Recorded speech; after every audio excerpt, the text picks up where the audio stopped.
Good morning, everyone, and thank you for being here at RiverLife this morning. This is my second time in my life that I've shared God's words with a church or with people, and so I just want to, by God's grace, thank everyone and RiverLife Church for allowing me to stand up here this morning and share the message. Well, my name is Alicia Thoj, and I am the director here overseeing the Community Engagement Ministry, Be the Change. So I'm excited to kind of share with you about my heart and also about what James talks about with faith and works. Okay, but before we do that, though, I wanted to share a little bit about who I am because maybe just a portion of you guys in here actually know who I am. And so I was born into a family of 5 kids. I think I have some photos of me and my siblings here. It's kind of a fuzzy one, but here it's me, I'm the oldest, Tiffany, Heinzen, Joyce, and Wendy. And they would be really upset because this is not the best looking photo of them, especially with Tiffany. But my brother lives in Korea, and so the last time he was here was at our wedding. And that's the only time we actually got a sibling photo, so it's been almost 6 years. So that's why I'm using a wedding photo from 4 years ago. It's because all of our siblings haven't been able to get together since then. And then here's a photo of my parents, my mom and my dad. See our good looks, so just get it from them, just kidding. But my mom's actually here with us this morning. She wanted to support me, and so she stopped out. Instead of going to her service, she came to my service. So I grew up, I lived in a lot of places. I've lived in 5 different states. We started in California, moved to Texas, Georgia, back to California, then to Wisconsin, then I moved to Georgia, and then now I'm here in Minnesota. So I've moved a lot in my life. And so I've seen a lot of places. I've lived in a lot of towns. I've had a lot of different kinds of foods. And I have been places where maybe I shouldn't have been, but I have been there, okay? So growing up, I was kind of a ghetto kid. I know. I actually thought I was black at some point in my life because I went to a school from elementary school until high school. I only had my best friends were Kitlu. They're black, okay? So I had cornrows and everything, Twice a week I had cornrows, and my mom, she would pick me up from the basketball games, and she would say, you better take those braids out before your dad sees you, So I take the braids out, and I have this big afro, and I tie it up in a ponytail, hoping my dad wouldn't notice, So I grew up kind of rough, really understanding what it means to be in social settings where you have no parents to love you. You have no food. You live in poverty. You live in the ghetto. Or even then, I've been with folks who's lived in huge homes. The best, when I worked at a Chinese church, they were all the best students. They all lived in huge homes, had the best grades, and were awesome. So I've been in a lot of places where I've seen that even in places where people have a lot more money, they still have a need. Places where there's nothing, but there's still happiness and love, yet there is a struggle as well. So I grew up in a pretty strict Hmong family. We always had to wear dresses to church. We couldn't wear pants. Even when it was negative 10 degrees and 2 feet of snow, I was in a dress and heels, and my hair was long, okay? My hair was actually down to my knees, and it got so heavy that I was my forehead line was receding. So I cut it one day. I was really rebellious, and I'm just gonna cut my hair. And I chopped it off, and my mom got really mad at me. She's like, you wanna cut your hair, huh? Here, we'll cut it even shorter. So she chopped it even shorter. I was it's a little bit too short for me. But when I turned 18, I was I am going to I want freedom. I'm gonna go and just travel far away. So I moved all the way to Georgia. I went to school at Tacoma Falls College. And little did I know that it would be some of the hardest years of my life, but some of the best growing years for me as well. I lived on my own. I didn't have anybody to tell me what to do, how to do things. In fact, sometimes I would be so hungry and there's no one to give me food to eat. I had to be the one to go and find something to eat, or I have to tell myself, okay, you need to do homework now, or you need to bathe now, or you need to, it was so weird. It was very, very different, but very, very hard. So I actually got my music degree at Toccoa, and you're probably wondering, I don't even play any music for anyone. No one even knows I play the piano. And I'm like, yes. It was a really hard 4 years. I did a lot of music, and I actually developed like tendonitis in my arms, just from all the years of playing piano. I actually took a really long break from it. I don't play anymore. I teach a little girl piano, and that's my extent of, how I serve someone else with my music gift. And then after college, I had this deep desire to do missions. And I was like, Lord, do you still want me to do this or not? And he allowed me to go on a trip to Bolivia. And when I went to Bolivia for a whole month, I'm like, this is what I want to do. I want to just serve people with my life. So I came back, and I actually went to school to get my missions degree. So I went to Bethel Seminary, and I graduated with a missions degree there. And I know, who gets a missions degree? Can't you just go and be a missionary? Yeah, pretty much you can.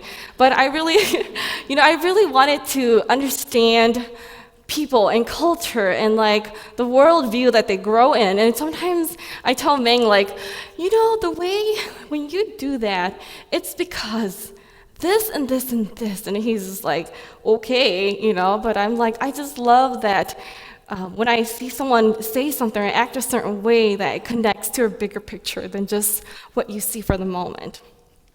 So in college, actually, I've been praying for my ministry since then. In college, I had this vision that kept coming to me, like when I would go to sleep, this vision of just how to connect the church and the community, bridging it together. I don't know why I kept having this vision. I would get like images, and I would get like this yearning, and I would so one day I woke up and I just like wrote everything down. I just started writing. I have this like paper somewhere in one of my boxes, but it was about what I would do in my life in one day. And I didn't know why I kept having this deep yearning, but I wrote it all down so that I wouldn't forget.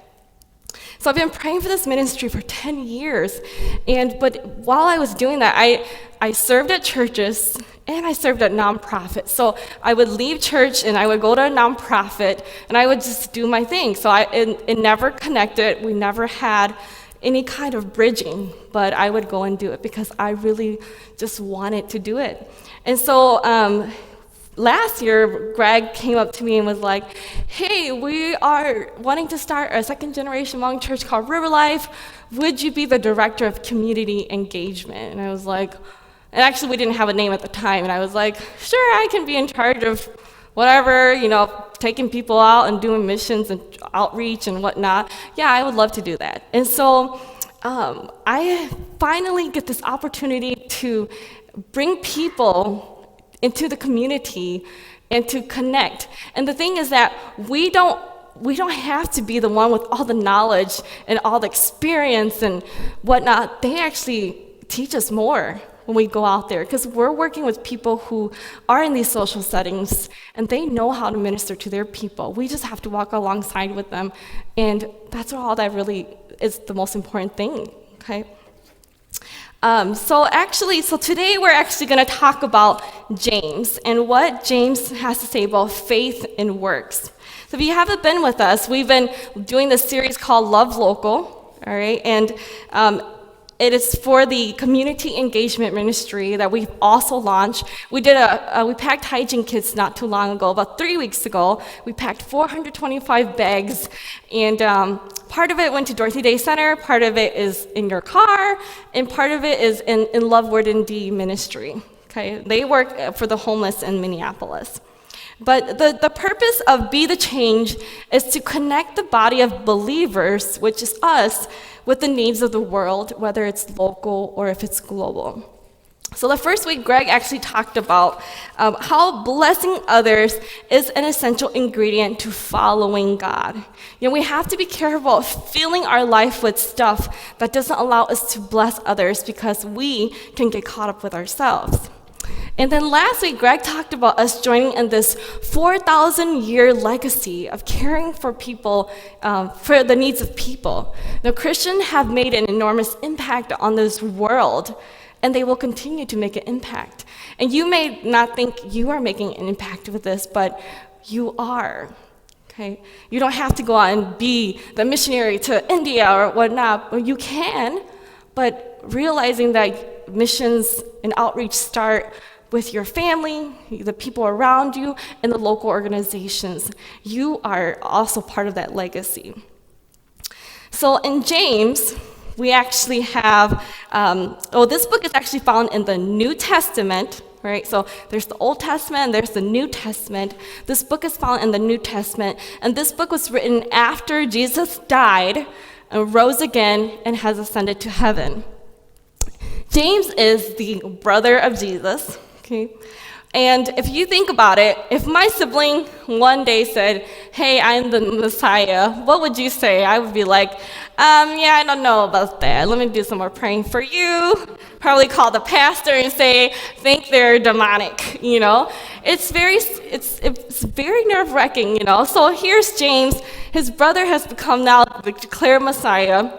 And he was, I'm not even sure what he was thinking.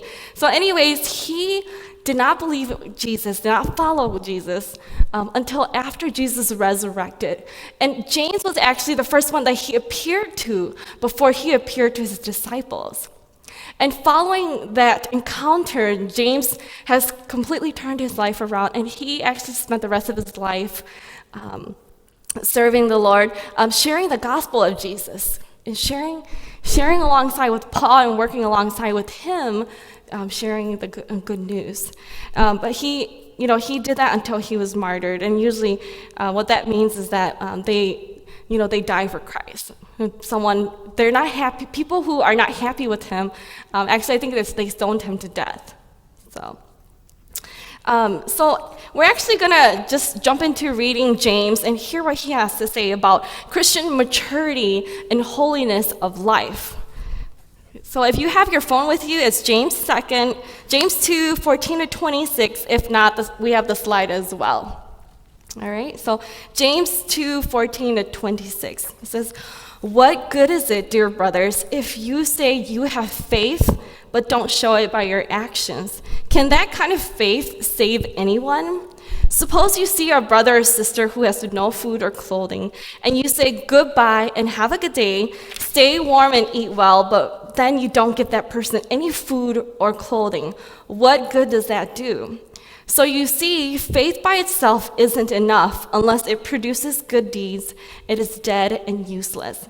Now someone may argue, some people have faith, others have good deeds. But I say, how can you show me your faith if you don't have good deeds? I will show you my faith by my good deeds. You say you have faith, for you believe that there is one God. Good for you. Even the demons believe this, and they tremble in terror. How foolish! Can't you see that faith without good deeds is useless?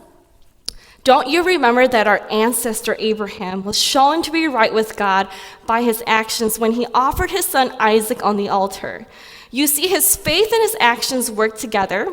His actions made his faith complete. And so it happened just as the scriptures say, Abraham believed God, and God counted him as righteous because of his faith. He was even called the friend of God. So you see, we are shown to be right with God by what we do, not by faith alone. Rahab the prostitute is another example. She was shown to be right with God by her actions when she hid those messengers and sent them safely away with a different road. Just as the body is dead without breath, so also faith is dead without good works. So in this passage alone, the word faith comes up 11 times. Okay, and works comes up 12 times. Some of you guys are in life groups, and when we're reading a passage, if the word is repeated constantly throughout the passage, we note that as something very significant, okay? So I want to read 14 and 17 again, and this passage actually is pertaining to Be the Change ministry, and I chose it because I really believe in this passage here and believe that it can do good for us. So what good is it, dear brothers and sisters, if you say you have faith but don't show it by your actions? Can that kind of faith save anyone? Suppose you see a brother or sister who has no food or clothing, and you say goodbye and have a good day. Stay warm and eat well, but then you don't give that person any food or clothing. What good does that do? You see, by faith itself isn't enough. Unless it produces good deeds, it is dead and useless. So when James is writing about dear brothers and sisters, he's actually writing to the early church, the Jewish Christians. So this is after Jesus has already passed and has risen. Okay, so this early church, he is writing to them because he wants the people in the church to care for each other. He says, brother and sisters, and then he goes back to say, suppose you see a brother or sister. So he's addressing the people in the church. Okay, so you guys are all brothers and sisters, okay? I think Hmong people really understand this, that we understand this very well. Because, okay, so example, growing up, my mom would always say, don't you know that he's related to you? I'm like, how is he related to me? He's like, it was Grandpa's brothers. I'm like, what? I thought Grandpa only had, such and such brothers. She's like, he had and so many. I'm like, but I don't understand. I thought you said he only has, one or two brothers. And then after this long drawn conversation, it turns out it's the cousin, right? She's like, different mom and dad, don't you understand? But they're still a brother. I'm like, gosh, it's so complicated, it's so confusing. And even then she'll say like, oh, that's my sister. I'm like, what? I know you only have one sister.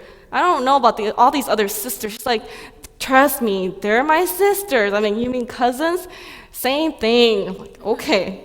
And we get that with funerals too. We get a lot of, aren't you going to that funeral? It's like, oh, can you tell me how they're related again? It's your dad's brother's kid's cousin. It's like, whoa, I don't know. Are we that close? But James is talking about that same type of relationship where it doesn't matter how distantly connected you are, that because you are part of the body of Christ, that we are all brothers and sisters. We can be here, we can be around the world, we can be down the street, but if we are a part of God's family, we are brothers and sisters. So when James is saying, brothers and sisters, why are you letting your brother and sister go home hungry with no food and clothing? So that message is actually speaking to all of us right now. We're given that responsibility. He's saying, come on now. We need more than just a friendly greeting. Don't you know this person can be struggling physically with something? This person could be struggling emotionally with something. This person is spiritually dying, and you're saying, good morning, how are you? Goodbye, I got other things to do. No, we need to do more than just, how are you doing?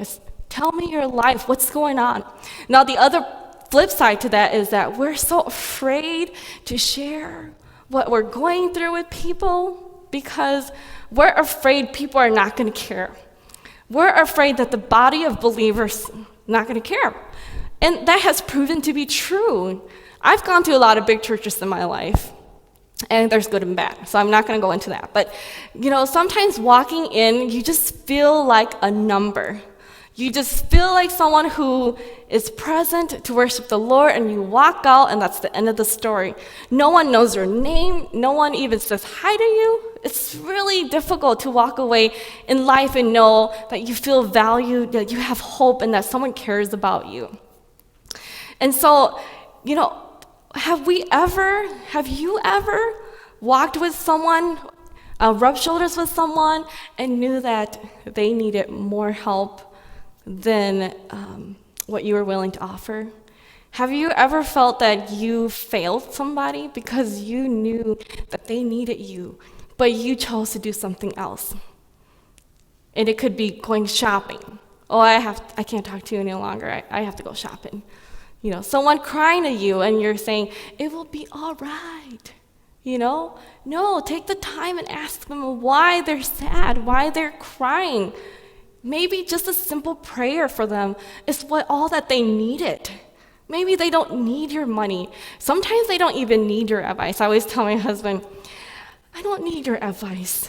Can you just be nice to me? And he's just like, well, I'm trying to help you. I'm like, I know you are. And I don't really need your answer right now or your advice. I just want you to love me. And so even things like that, we have to become a little bit better about caring about people and hearing what they have to say. Kids are a lot better than adults though, right? Kids will say, oh, I hate you. Even though they're mad, I'm like, gosh, you hate me? That's kind of deep. Or, when they get really sad, they're like crying. We know when they're sad and they're happy, but adults, we walk around and we're so sad and depressed on the inside, and we won't even share it. We won't share it. I went through, in college, I went through a depression period. And I walked around, I felt like Eeyore, where there's this cloud hanging over me, rain falling every day, but no one ever took the time to ask me why I was sad or how I was doing, It was, may God be with you. I'm like, oh, thanks, feel better now, No, can you just sit with me? Can you just spend time with me? Recently, my cousin lost her husband, and it was just very hard for her. And I don't know, I haven't lost my husband. So I spent a lot of time just going over there and just sitting with her for hours and just letting her talk. Just letting her talk. I didn't say much. And she would say to me, I just thank you for doing this for me, even though you're not saying anything to me. She's like, I used to be able to tell my husband all this about how my day was and stuff. And now I don't have anyone to do that for me. And I told her, gosh, that's not even a gift, I didn't say anything amazing. I didn't even do anything for her. I didn't even bring her food. But I just went over and I just spent a lot of time with her. And she got to really share this time with me, the same kind of time that she could share with her husband with me. And so those are kind of things that you can do for others. You don't have to be skilled or gifted at all. And just caring for people, it's little things like that. So, James talks about meeting people where they're at. And so today, just walking away with this thought, genuine faith steps out to meet practical needs. All right? Genuine faith steps out to meet practical needs. Sorry guys. Does anyone have a tissue?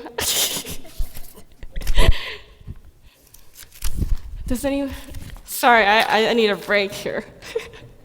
Otherwise, I'm going to be sniffing. Thanks, Alex. Thanks, Ash. Excuse me. So, genuine faith steps out to meet practical needs. Now, I do want to be clear on something, that James is not talking about saving faith, where you have to have good works in order to go to heaven, or that if you don't have any works, that you're going to hell. He's not talking about that. He's just talking about a faith that results in good deeds, a faith that goes out and help people, a faith that is lived out by being there for people. It's not talking about whether or not you're going to get judged according to your faith. According to the deeds that you have in your life. The example that he shares with us is about Abraham. So a couple weeks ago, Greg actually shared about Abraham and about how God was going to bless all the nations, Abraham's descendants through Abraham. And the ironic thing is that Abraham doesn't have any children. He did not have any children until he was 100 years old. Okay, I don't know about you, but 100 years later, if you finally have a kid, it's like, whoa, you're really, really old, okay? We've been going on 4 years without any kids, and it's already felt like a lifetime. It's like, oh my gosh, waiting 4 years for kids has been so long and exhausting. And imagine Abraham and Sarah going 100 years. I'm like, Sarah was pretty tough. She was an awesome woman, because I don't know if I could make 100 years, But this child that God blessed them with, Isaac, as he got older, God wanted to test Abraham and said, take your son and go and sacrifice him. And Abraham's like, all right, I don't understand what you're doing, but I will do it. I will take my kid with me, we will go and build an altar, and I will sacrifice him. So he takes his kid, and his kid asks him, Dad, where's the animal? What kind of animal are we going to use? And so he says, don't worry, God will provide. So he goes and then he ties his kid up. The Bible says he tied his kid up. I'm like, I don't know if I could do that. You have to tie them up too. Don't move, son. Don't move too much. I'm going to tie you up now. I'm going to put you on the altar, okay? I'm going to light the fire. Don't move, I wonder what was going through their mind. So anyways, as Abraham was getting ready to do this, all of a sudden, an angel of the Lord says, Abraham, Abraham. And so, he says, stop. And then he provides an animal just down, not too far from them, and he goes and gets that and sacrifices that instead. But with that act of faith, Abraham's faith was seen as complete, all right? And so then the second example that was given was Rahab the prostitute, who helped spies escape. Now, just when we're reading that passage, there's not much to it, okay? But we have to understand. So Abraham was promised that all his descendants would be blessed, right? And so all these years go by, and all of a sudden the people of Israelites, who are the descendants of Isaac and Abraham, they're enslaved in Egypt. And then God comes and he saves them. He moves them out of Egypt. And then they're walking around in the wilderness for 40 years.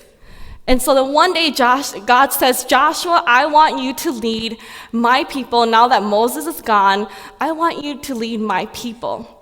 And so then Joshua, they're trying to take over this town of Jericho. And Joshua actually sends spies out to survey the land, to see, what's going on, the buildings, the walls. Honestly, as a woman, I don't notice stuff like that. Good thing they sent men, because my husband, he's always like, the wall's about 9 feet 2 inches. I'm like, that's a tall wall. So anyways, he sends these spies out, and this prostitute, she actually helps them, and she says, I have heard about this God of yours, and that your God is giving our land to you. And so she believed that, and she was terrified, and she said, I will help you, but can you please promise me that your God will spare me and my family? And so that promise was made, but she helped them escape and go back and tell Joshua how Jericho looked like and the layout of it and whatnot. Okay, so that story was significant. So we read it in the passage, it was like 2 sentences, but that's the story behind it, that her faith in God, by protecting God's people, she was scared. A lot of things could have happened to her, but she took that step out and said, I will help you. I will help you. And I believe in this God of yours. So how do you see your faith today? Are you someone who has gone to church your whole life and just, you still don't feel like you're adequate to serve the Lord? Or what about if you're kind of new to this Christian thing? You're kind of new, you believe in the Lord Jesus Christ, but, you're still trying to figure out how to read the Bible on a daily basis, or read the Bible at all, right? It can be confusing. Or what about praying? You're trying to get this praying thing down. It's kind of difficult because you're not sure if you should speak in big terms or if you should just talk in a regular conversation. How is your faith? Or are you someone who's just been on and off your whole life? Because you go through seasons where you're, I don't believe him. Or have you gone through seasons where you're like, oh, I believe him. And then the next day you're like, something bad happens and you're back off the bandwagon. Did you know that faith as small as a mustard seed can move mountains? That's what the Lord says. That's what the Bible says. If God called you today to serve him, to do something for him, And he gives you the opportunity. Will you do it? Will you take it? You guys are the body of believers. You guys are the brothers and sisters that James talks about that should be meeting the needs of other people, not just the 8 of us, not just me, or be the change in ministry. It should be everybody. So we actually have a couple of different things. So this is kind of like a transition into the announcements part about what Be the Change has for you. Okay, we have what they're called bundles of joy, available to any family, whether they attend RiverLife or not. So if you know a couple who's pregnant or someone who is having a child, maybe they're young, maybe they don't have any income flow, and you would like to bless them with this bundles of joy care package, we have them available. We can do boy or girl. Okay, just let me know. So they're considered like startup kits with diapers, clothes, blankets, wipes, bibs, pacifiers, socks. It's kind of a big package, but we really believe in caring for others, especially children. You know, a lot of you guys have nieces and nephews. I know I do. And just like even the little things matter, and they need it, and it's important.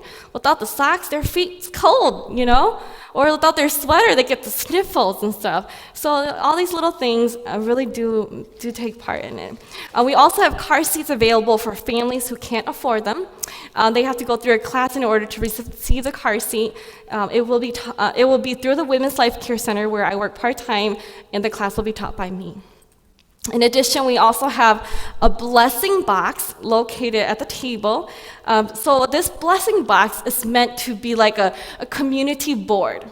So if you know of someone who needs something, like an example, an elderly lady who needs someone to cut their grass, and you might not be able to do it physically, you don't have the time to do it, you want someone else to maybe who has a free time to do it, just put it in the box and we can find someone to do it. Or someone in the RiverLife community can volunteer to do it. Or maybe if someone has lost their job, you know, we want to be able to bless them. It might not be financially, but it could be, you know, once in a while this couple can bring a meal over, or one of the life groups can go over and bless them with something that they need. We can all take turns to bless families, and it doesn't have to fall on one person. Or if we know of people who just moved here and don't have furniture and they need, furniture, what we can do is we know different organizations that we can refer them to help furnish their home or any other needs. And my husband, he's a social worker at Ramsey County, so he actually knows all the ins and outs of, the county, the different programs, and the nonprofits and local organizations here that, has all the different resources that we can refer them to meet their need. But I want to leave you with some encouragement today. Remember that survey we took a while back, a long time ago, about what we should as a church participate in, and also I wanted to know about the places that you volunteered at. So here's a list that I put together. So we have, these are places that people have volunteered at here at RiverLife. Lions Club, Meals on Wheels, Youth Volunteer Work, Loaves and Fishes, Global Health Ministries, Hmong American Partnership, World Relief, Tubman, Habitat for Humanity, Second Harvest, Feed My Starving Children, Kinship, Guild Incorporated, Teachers Aid, Urban Homework, Sustainable Resources Center, groupthink and group organizing, putting on a forum together. Anyways, this list is really long. So look at our congregation, and, we can look around and probably know everyone by name, but we've gone a lot of places. We've done a lot of stuff to help people. So be encouraged and be inspired and be intentional about caring for others and serving others, because you know what? One day you could be going through something very difficult, and no one will be knocking on your doors, because you might look like you have it all together all the time, so people won't care. But if you're intentional and you're out there and you're serving and you're caring, and when something comes your way, the Lord will bring people to you as well and care for you. So I just want to wrap it up with genuine faith steps out to meet practical needs of others. So don't be afraid. If you attempt great things, expect great things from the Lord. And that's not my quote. It's actually, who is it? He's one of my favorite missionaries that I actually follow. But William Carey, there you go. William Carey said, attempt great things and expect great things from the Lord. So, all right, thank you.